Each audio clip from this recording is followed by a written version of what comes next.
Thanks for joining me today. Today I want to discuss the subject of LGBT education for children, particularly in primary schools, ages 5 to 10, that kind of stuff. And it's a subject that's in the forefront of my mind because my own daughter is 8 years old. She's right in the middle of this, and it's something that we see a lot of within her school.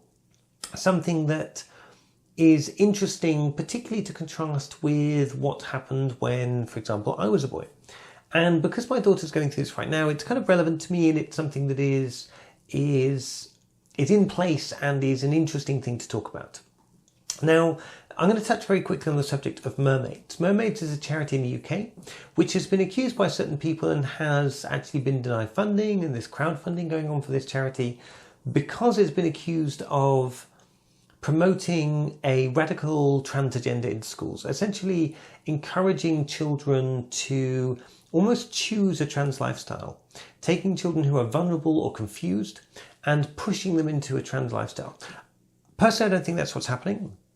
I'm sure the subject is far more nuanced than that, and I'm absolutely positive that what's probably really happening is that they are introducing the concept of a transgender lifestyle being okay, being one of those things that is somewhat normalized and is something that children can, perhaps if they're not, even if you're not in a clique, even if you're not feeling part of a established group in your school today, the idea that there is a future and that there is a potential group that you will possibly be able to bond with at some point in the future. People who are like you out there, people who are just the same as you. Maybe there aren't many or even any others in your school, but that doesn't mean you're alone, and it doesn't mean that you are, some kind of freak, some kind of weirdo for being this way. And I think that's an important message. I think that charity is doing good work. I don't believe there's some radical trans agenda trying to push children towards being trans. I think that's ludicrous. I think trying to push boys to wear skirts, it's either a kid's going to be open to doing interesting new things or they're not. I don't think you can encourage that. And even if you do that, it's not encouraging someone towards a trans lifestyle. It's simply opening up their eyes to the fact that it doesn't just have to be one way. It's not just boys that play football. It's not just girls that play with dolls. And there are other opportunities. And there are other things you can do. And I think that's an interesting message. But I want to move on from mermaids as a particular topic to talk about the need to educate children when they're young. Now, I've heard a lot of people say that, these children are too young. 5 is too young, 6 is too young. It's never too young. There's a reason why we start educating children at that age. We don't wait till kids are fully formed and developed and have all of their ideas and have all of their, their sort of opinions locked away for most of the rest of their life. We educate children when they're young because that's when their brains are growing. It's when they are open to learning, they're open to understanding the world around them and to concepts, and their brains are able to grasp, firstly, quite simple concepts, and then to layer on board emotional depth. And if you aren't talking to kids throughout their childhood about these things, it can possibly, in some cases, be difficult for them to adjust to this later. Hence why we do it when children are young. It's not a tactic, or if it is a tactic, it's one that we use all the time in all other different ways. There's a reason why we baptize children when they are babies. There's a reason why we get children to go through confirmation around the age of 10. It's because everyone acknowledges that children are susceptible to influence when they're young.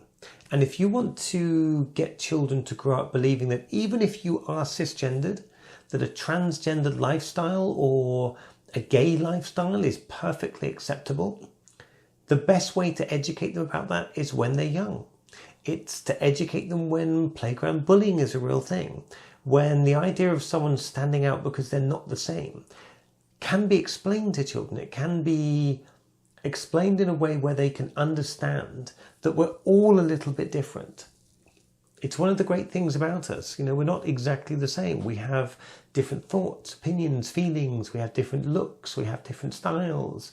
We're still developing our characters at that age. We're still coming to the point of understanding who it is that we are. And it's important for children to be able to grasp this sense of variation in the world.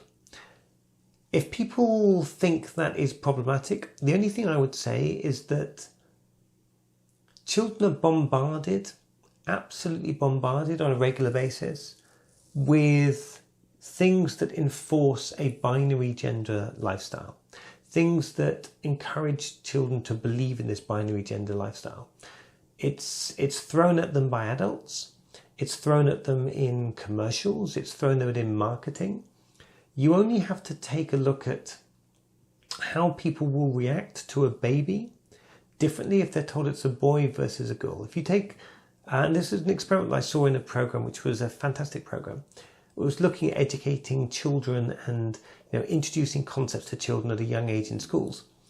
One of the key things is that if you take an adult and you place them with a strange child that is, let's say, dressed in pink, and you tell them that child, maybe a toddler, is a girl, and you give them toys, robots and dolls and stuff around that child, and you tell the adult to go play with the child, invariably the adult will take the girly toys and push them on the child, even if the child actually is a boy. You tell an adult that a child is a girl, and that adult most likely will push that child in a direction of things that we consider to be girly. Anyone out there today who thinks to themselves, but that's the way society is, that's the way, the way things are. Society changes. It changes slower than most of us are aware of, because you have to go back hundreds of years in many cases to see substantially different ways in which society expressed, fashion and clothing and gender and all sorts of different things. But you can see it, and you can see that society does change, and it changes in quite dramatic ways, but often too slow for us to appreciate during the course of our quite short lifetimes. One thing I would say is that we do bombard children today with this idea of a cisgendered lifestyle. We still bombard children with the idea that boys do certain things and girls do certain things. Boys don't cry, girls cry. Girls get emotional, boys mustn't get emotional. And we kind of culturally indoctrinate children with this idea that that's how you're supposed to be. And that gets perpetuated because every generation does it to the next generation. If people think that that's the way society is supposed to be, it would only take one generation to break that. Only one generation needs to view gender as being something that is more than just binary, in order to be able to educate children that you can be whatever you want to be. And most of you will be cisgendered. It's a fact, most of you will be cisgendered. But for those of you that are transgendered, you're normal, you're fine, you are worthy, you are valuable, you have rights, you have the right to not be bullied, you have the right to to express yourself and to be who you need and want to be. And for any child out there that is feeling susceptible, I don't think that's a bad message. For me, I think what is a problem with this is when it's singled out and it's left on its own. The one thing I was going to say is that my experience of this is as follows. In my child's school, we do not have a trans class. There isn't a class where we talk to kids about, this is how you identify that you're trans or anything else like that. But there is a wider sense in which we are teaching children about different ways to express yourself, different ways that people will live their lives that are all acceptable and normal. The most obvious one, and it seems to me crazy that this hasn't been done sooner.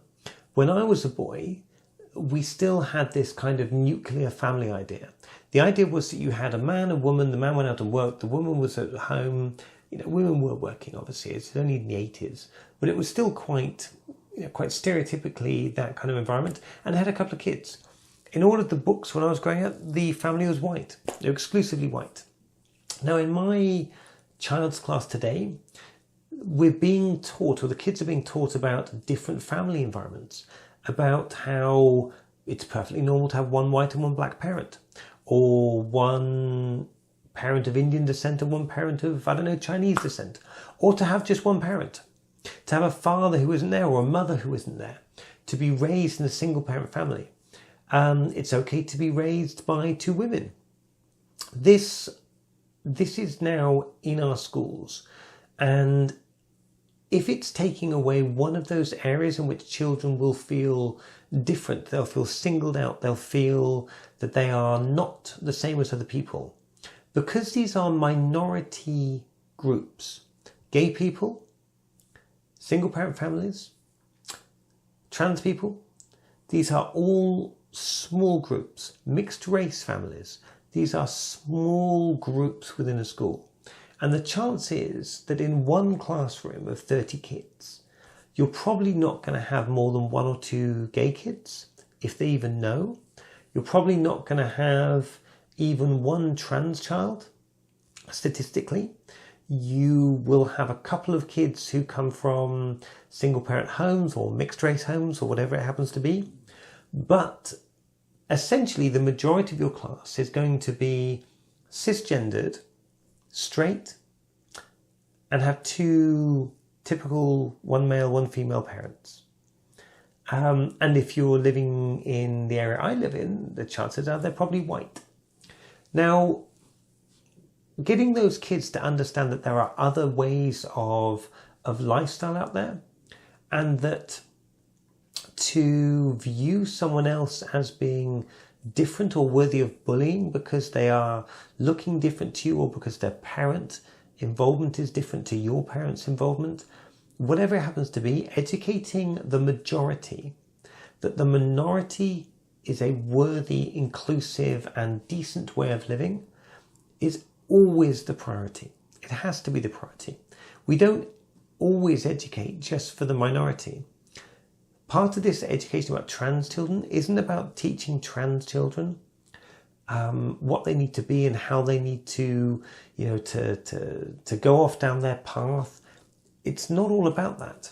Most of it is about teaching the other kids that if they have a friend who is sensitive, if they have a friend who is different, more emotional, let's say it's a boy, a sensitive, emotional boy, that is acceptable. As a child, I was a smaller, more sensitive child than most of my peers. I was more into books, and I was much more into, let's say, artistic type stuff than I was into sports and these kind of things. And that led to me being singled out. My behaviour as it was judged by my father. When I was getting bullied at school, I was quite badly bullied at school, I didn't have any advice. The only advice anyone ever had for me when I even bothered to talk to them was, you've got to stand up for yourself. You've got to fight back. That's the only way, is to fight back. I know for a fact that's not what's taught in school these days. And it's a good thing too. Fighting back is one way in which you can achieve stuff. But for those of us who aren't aggressive, I don't think encouraging aggression in people who aren't aggressive is the right way to address these things. But when I was at school, there was no better advice. And I think that if we're broadening the scope of what we teach children, if we're now teaching children that it's okay to come from a single parent family, a mixed race family, it's okay to come from a family of two gay parents, it's okay to come from a family that is different, this is a good thing. If it takes children and separates them and educates them, that's great. And anyone who argues that all this does is it actually singles out those children because it draws attention to their family engagements, it draws attention to the way that they live their lives, that's ludicrous. Children don't need encouragement to pick flaws in other children. Children are very good at finding ways in which to tease other children and finding any way of eradicating that. stripping it back, removing the mystique, removing the sense that it's wrong somehow from the classroom. I'm all for that. And I think that's something that, as it's happening today with the so-called aggressive trans agenda, it's nothing like that. It's simply the next in a long line of things that we need to fight for to better educate children. You have to bear in mind that when I grew up in the 1980s under a conservative government in this country, we had a law in place that expressly forbade the teaching of a homosexual lifestyle as a normalised one. If you were a council-run school, you could not promote a homosexual lifestyle as being normal. You weren't allowed to teach it that way. It's a law that was, very, very rightly removed. Far too late it was removed in the end. But it's a law that people should be ashamed of. I grew up at a time when the age of consent for young gay men, and it was always kind of the focus on men, it was never on women for some reason. Young gay women weren't the focus of this. But the age of consent for young gay men was 18. It was 2 years older than it was for a boy and a girl to consent to, to having sex. And, we've come a long way since then. I think the pace of change perhaps is frightening for some people. But I think the trans issue of education in schools is just the latest in a long line of boogeymen that are supposedly going to tear down the fabric of our society. I don't think that the promotion of a gay couple as being good parents has in any way torn down the fabric of our society. We're open to different things, but that's about it. Nothing really that much has changed. Anyway, complicated subject. Interested in what people's thoughts are on this one. If you have any comments, please let me know in the comment section down below. You can also reach me through my email address, which is juliettesnoir@gmail.com, or through my website, juliettenoir.uk.